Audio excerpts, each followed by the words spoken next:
To include multiple organization support in Oracle applications, you first need to plan the required organizational structure. This involves identifying the required multi-org entities for each organization and the transaction and information flows between the entities.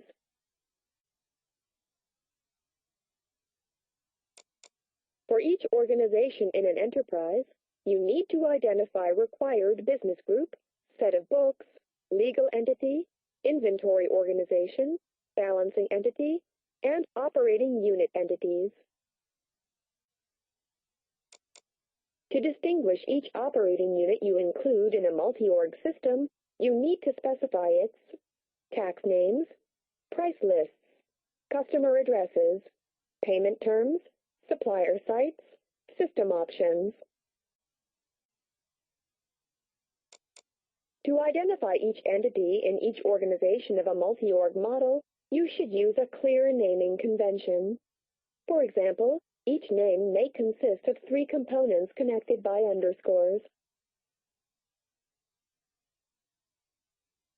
To identify each type of entity in each organization of a multi-org model, you use the following naming conventions. BG to identify a business group, SOB to identify a set of books, LE to identify a legal entity, OU to identify an operating unit, IO to identify an inventory organization. In the code SOB_FRA1_Paris, for example, the code SOB identifies a set of books entity. To specify the country in which an organization entity is located, you use a 3-character country code. To identify more than one organization in a specific country, you follow the country code with a sequential digit. In the code SOB_FRA1_Paris, for example, the code FRA1 identifies an enterprise's first organization in France. The code FRA2 identifies a second organization in the same country. To specify the location of an organization entity within a particular country, you use a location code, an abbreviation that identifies the city, state, or province in which an organization resides. A location code may include up to 30 characters. In the code SOB_FRA1_Paris, for example, the code Paris identifies Paris as the location of an organization entity.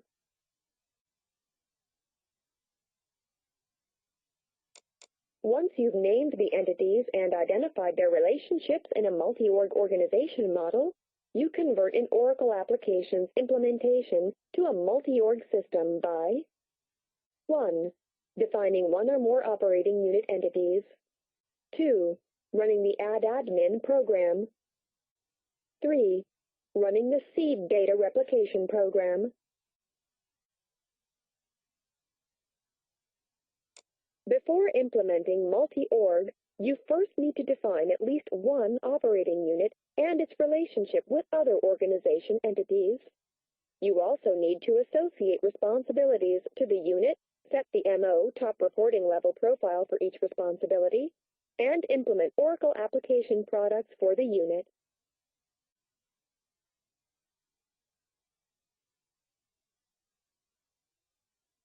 Once you've defined an operating unit, you run the add-admin program once only to convert the system to multi-org.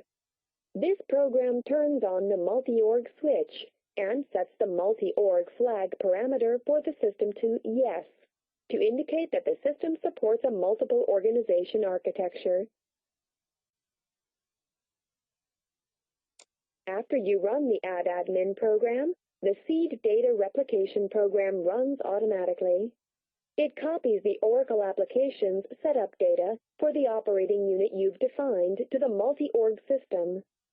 For each new operating unit you define after the first unit, you need to run the seed data replication program manually to copy the necessary setup data.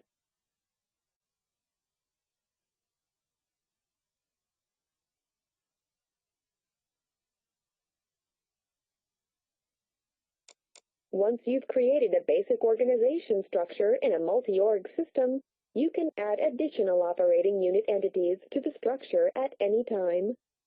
To add a new operating unit entity, you create the unit, execute the Replicate Seed Data program, create new responsibilities as necessary, and set the MO operating unit profile option.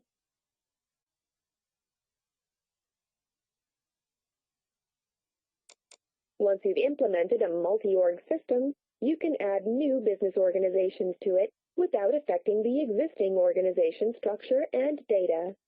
This makes it simple to alter the system when an enterprise expands or acquires new organizations. If the organization structure does change, you need to notify the database administrator, who will apply the required technical updates.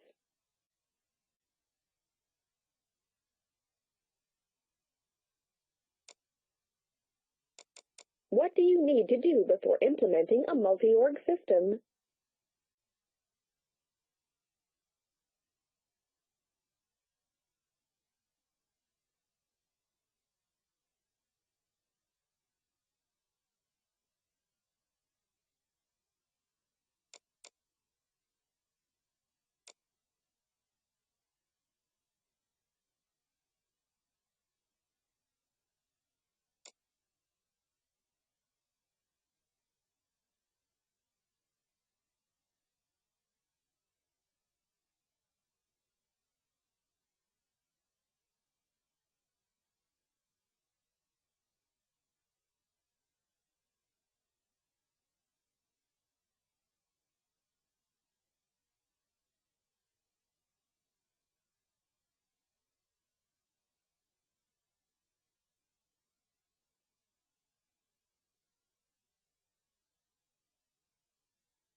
Suppose you're ready to convert your Oracle application's implementation to support multiple organizations.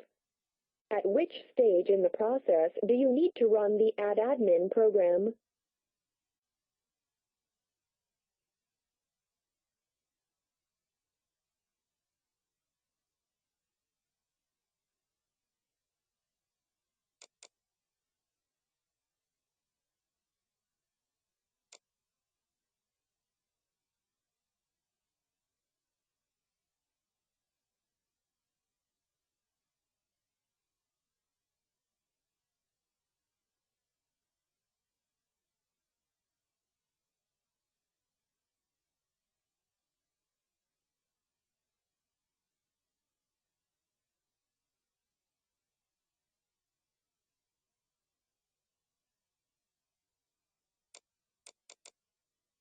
Before implementing a multi-org system, you need to plan the required organizational structure, assign a name to each entity, and obtain required information about each operating unit.